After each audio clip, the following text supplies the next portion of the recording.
Alright guys, welcome back out to the channel. Today we got this round plane right here that we're going to be working with. It's after I organized the shelf, I found this guy and it was in pretty dirty shape. The iron is rusted and needs to be cleaned up. So that's what we're going to be working on today, and it's a, I think you pronounce it a Scioto works plane. Or Scioto, maybe. I don't know exactly how you pronounce that one. But looking up in the American Wood and Plane book, the company was between 1893 and 1907. Was owned by the Ohio Tool Company, and after 1893 merger with Auburn Tool Company was believed to be used for a second grade line of beechwood planes. So this is kind of like the offcuts of bad material, and that's what they had with these planes. But these are still very good planes. I got a couple by this company, and I mean, there's nothing wrong with them. They're just not, I guess, they maybe have like some defects or something in them, but we're gonna clean this one up and see how it does.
Alright guys, well, the Scioto, okay, so the name of this company correctly is Scioto.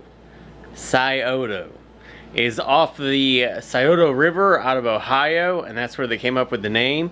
So it's not Ska, it's Scioto.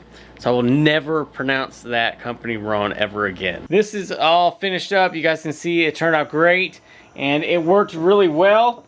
it made a cool little profile with the hollow and round that I used. And I started using this hollow plane right here, and it was making a groove. I ended up finding out that it's got the wrong kind of blade in there. It's actually got a round plane and a hollow body. So I need to look at that and figure out what the deal is with that.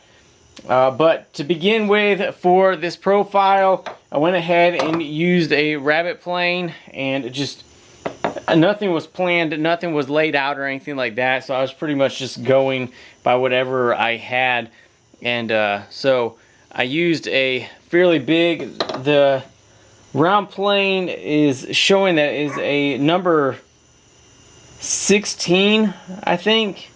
So it's a bigger round plane. And then for the hollow plane, I used one that is not been restored yet.